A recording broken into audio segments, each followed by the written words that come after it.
Bismillahirrahmanirrahim. Assalamualaikum warahmatullahi wabarakatuh. Berjumpa lagi dengan saya, Rahmat dari Muslim Berdaya. Oke, pada kali ini kita akan membahas sebuah materi tentang pemasaran online menggunakan email yang efektif dan beretika. Banyak orang yang tidak tahu kalau sekarang itu masih banyak orang yang menggunakan email. Ya, karena email masih menjadi salah satu alat komunikasi utama di dunia online. Memang sekarang kita banyak dihadapkan dengan berbagai alat komunikasi lainnya, terutama berbagai aplikasi chatting seperti WhatsApp, seperti Telegram, termasuk aplikasi chatting yang menempel di sosial media. Misalnya ada Facebook Messenger. Tetapi meskipun banyak sekali sekarang cara-cara berkomunikasi, email masih memegang peranan penting. Masih banyak orang yang menggunakan email. Kenapa? Karena email masih memiliki banyak keunggulan yang tidak dimiliki oleh aplikasi-aplikasi chatting lainnya. Kalau ditanya mana yang lebih bagus, semuanya bagus. Anda perlu mempertimbangkan untuk mensinergikan semua alat komunikasi saat ini. Salah satunya adalah email. Untuk berkaitan dengan pemasaran, teknologinya termasuk paling lengkap dibandingkan dengan platform lainnya. Kenapa paling lengkap? Karena pemasaran melalui email itu termasuk teknik pemasaran yang paling tua di dunia pemasaran online. Karena udah cukup tua umurnya, pasti sudah banyak orang yang mengembangkan teknologi manajemen pemasaran email. Sehingga teknologinya sekarang itu sudah cukup canggih, sudah sangat luar biasa, dan paling lengkap dibandingkan dengan platform lainnya. Oke, cuma sekarang kita akan fokus dulu bagaimana sih caranya pemasaran menggunakan email. Sekarang kita bahas aspek-aspek email marketing. Yang pertama yang perlu diperhatikan itu adalah pengumpulan email. Bagaimana caranya Anda mengumpulkan email. Yang kedua, setelah email tersebut Anda kumpulkan, Anda mendapatkan ratusan, ribuan, puluhan ribu, bahkan jutaan email. Lalu bagaimana cara mengelolanya? Pengelolaan email ini juga akan berkaitan dengan strategi marketing Anda, akan berkaitan juga dengan taktik marketing Anda, termasuk akan berkaitan dengan funneling dan sebagainya. Kemudian yang ketiga, pengiriman. Mengirim email itu tidak semudah saat kita berpikir kita bisa mengirim email seperti kita menggunakan Gmail atau Yahoo. Kemudian perlu juga diperhatikan tentang etika. Kita langsung bahas tentang email pribadi. Bisakah email pribadi digunakan untuk marketing? Pada dasarnya bisa. Cuma ada beberapa hal yang perlu Anda perhatikan.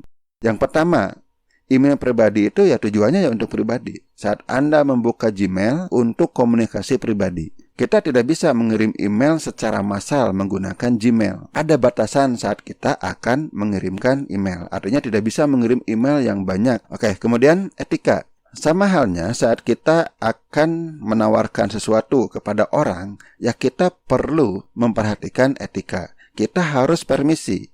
Perlu diperhatikan kalau Anda mau mengirim ke seseorang, apakah Anda sudah kenal nggak dengan orang tersebut?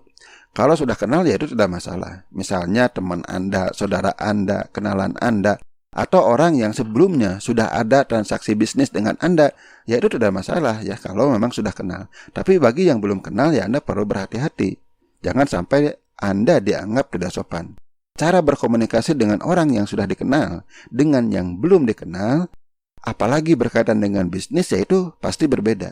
Baik itu secara online maupun secara offline. Anda perlu perhatikan itu. Kemudian simpelnya, spam itu adalah tindakan mengganggu. Jangan sampai melakukan spam.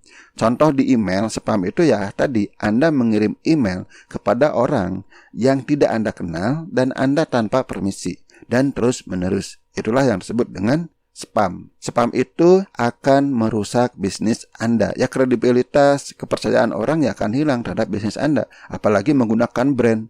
Orang juga akan mikir, nih orang melakukan spam, nih orang tidak beretika, tidak sopan. Nanti brand Anda akan rusak di mata orang. Jadi jangan melakukan spam. Mungkin Anda berpikir kenapa kita tidak membeli daftar email atau Anda mencari sendiri di internet.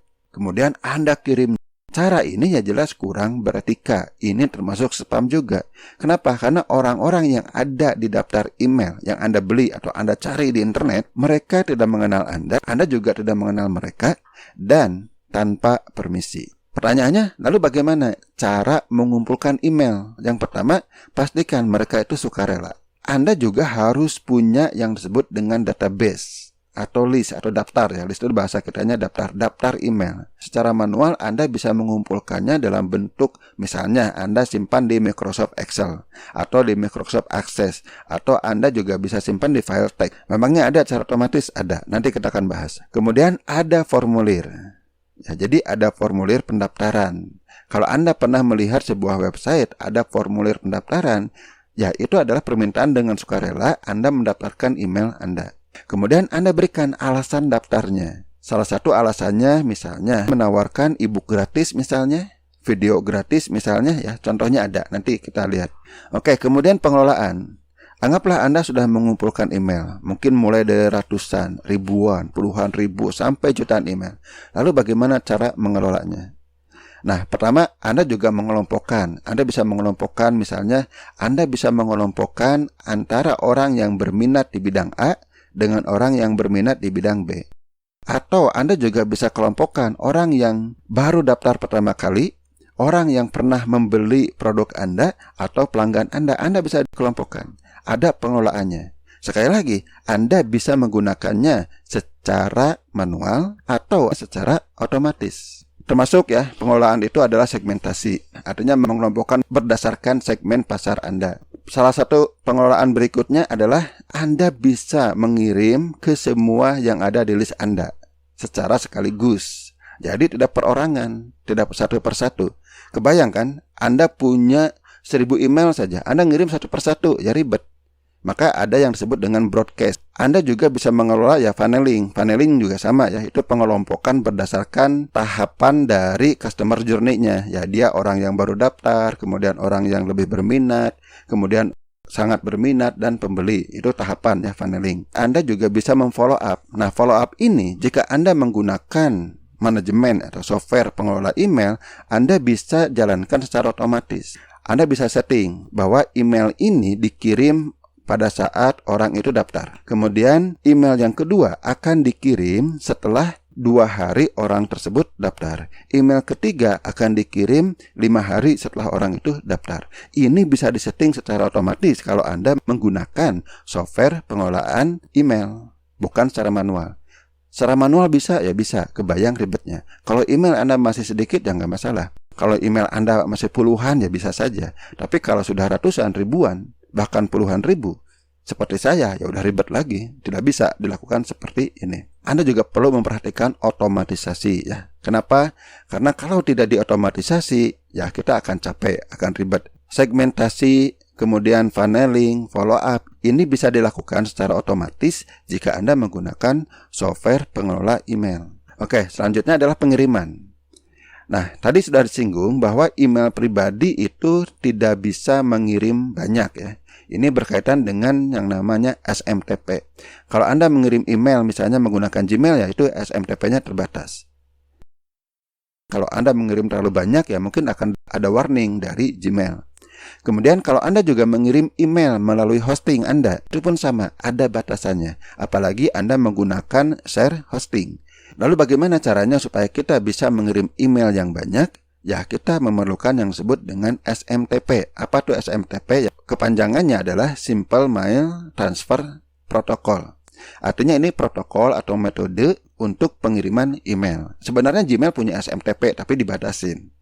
Kemudian hosting kita punya SMTP, tapi itu pun sama dibatasin. Berkaitan dengan email marketing, ya kita memerlukan SMTP yang profesional, di mana kita bisa mengirim cukup banyak. Nah, kedua, SMTP juga perlu dipercaya oleh Google misalnya, sehingga kalau ada email dari SMTP tersebut, ya Google tahu. Kemudian dia akan memasukkannya, bukan dimasukkan ke spam. Kemudian bisa banyak. Nah, dengan SMTP yang profesional, kita bisa mengirim sampai jutaan juga nggak masalah. Ada biayanya? Ya tentu, ada biayanya. Tapi jangan khawatir, biaya pengiriman email itu tidak mahal. Ya, misalnya sekali ngirim email di software yang saya gunakan sekitar 2,6 rupiah. Ya, jadi kalau Anda mengirim 1000 email, itu cukup dengan biaya 2.600 rupiah saja. Ya, cukup murah. Tahapan teknis lah. Lalu bagaimana caranya kita akan melakukan tahapan teknis di email marketing? Ya, yang pertama, ada beberapa persiapan teknis, ya. Anda jangan khawatir. Persiapan teknis ini tergantung Anda menggunakan software email marketing apa. Saya sudah mencoba menggunakan beberapa jasa layanan email marketing. Ya, persiapan teknisnya sedikit berbeda-beda. Kemudian Anda buat list. Misalnya, contoh Anda ingin menawarkan ebook gratis. Ya, Anda buat misalnya list ebook gratis. Kalau ada judulnya sebutkan list ebook gratis rahasia bisnis online, list ebook gratis jurus memasak di saat wabah. Termasuk nanti Anda bisa membuat list orang yang sudah membeli produk Anda. Bagaimana teknisnya? Ya, nanti di setiap layanan email biasanya ada tutorial bagaimana cara membuat list. Jadi jangan khawatir, teknisnya silahkan Anda merujuk ke tutorial yang ada di jasa layanan yang Anda gunakan. Setelah Anda membuat list, Anda siapkan pesan otomatisnya, mulai dari welcome sampai follow up-nya. Kemudian hubungkan dengan list tadi, ya, bahwa pesan otomatis ini untuk list yang mana. Caranya ada panduannya, jadi jangan khawatir. Kalau tidak, ya Anda hubungi aja customer service-nya. Kemudian buat formulir yang terhubung dengan list lagi. Jadi, kenapa membuat list itu pertama? Saat Anda akan membuat pesan otomatis, ini terhubung dengan list. Saat Anda akan membuat formulir, ini pun sama, terhubung dengan list. Jadi, Anda buat formulir untuk list yang tadi Anda buat. Nanti kalau ada orang yang daftar di formulir tersebut, akan masuk ke list yang sudah Anda buat. Kemudian, Anda buat halaman pendaftaran. Ya, ini disingkat ya, hal itu halaman. Halaman web maksudnya, halaman web pendaftaran. Ya, nanti kita lihat contohnya. Halaman web itu adalah sebuah halaman website yang berisi formulir ini. Banyak yang menyebutnya dengan istilah opt-in page. Ada juga yang menyebutnya dengan istilah squeeze page, ya, macam-macam lah. Intinya halaman pendaftaran. Nah, ini adalah salah satu halaman opt-in saya, ya, halaman pendaftaran. Kemudian di sini ada tombol. Kalau tombol ini diklik, nah di sini ada formulir. Formulirnya simpel saja, cukup email dan nama. Jadi orang akan daftar di sini, nanti akan masuk ke list yang punya saya. Oke, yang ini langsung, artinya tidak menggunakan tombol tapi langsung formulirnya. Langsung masukkan nama, langsung masukkan email. Ya, seperti ini, simple. Oke, kemudian ya halaman pendaftaran ini promosikan. Banyak cara promosinya. Secara gratisan, menggunakan SEO, menggunakan Instagram, menggunakan YouTube, menggunakan iklan, dan sebagainya. Ada juga Anda bisa sampai tahap ketiga. Anda tidak perlu membuat formulir, tapi Anda sinergikan dengan iklan Facebook. Di Facebook itu ada yang disebut iklan leads. Nah, leads itu daftar email, ya. Leads itu alamat email. Jadi untuk mendapatkan leads berupa alamat email, Anda bisa iklan di Facebook. Nanti hasil dari iklan itu berupa alamat email bisa disinergikan dengan layanan email marketing Anda. Caranya sekali lagi, masing-masing layanan email itu akan berbeda. Anda bisa minta tutorialnya kepada pengelolanya atau Anda tanyakan aja. Oke, ya. Jadi saya ingatkan lagi, hal-hal tadi ya, tahapan tadi Anda lakukan secara manual, yaitu akan sangat ribet. Maka saran saya, kalau Anda akan menggunakan email marketing, ya gunakan software yang sudah ada. Banyak ya, baik jasa itu layanan dari luar negeri maupun dalam negeri itu sudah banyak. Salah satunya yang saya gunakan untuk yang dalam negeri, yang linknya ada di bawah ini. Ada di komentar lah, yang paling gampang ya. Lihat komentar pertama yang paling atas, itu adalah jasa layanan yang saya gunakan. Jika Anda menggunakan layanan melalui link ini yang ada di bawah ini, dan Anda mau tanya-tanya nanti ya, bagaimana cara menggunakannya, selain Anda menggunakan tutorial yang ada di sana, Anda juga boleh bertanya kepada saya, ya. Mungkin termasuk saya nanti juga bisa berbagi berkaitan dengan strateginya, berkaitan dengan berbagai hal, berkaitan dengan email marketing. Oke, sampai di sini dulu. Mudah-mudahan bermanfaat. Mohon maaf jika ada kesalahan. Wabillahi taufiq wal hidayah. Wassalamualaikum warahmatullahi wabarakatuh.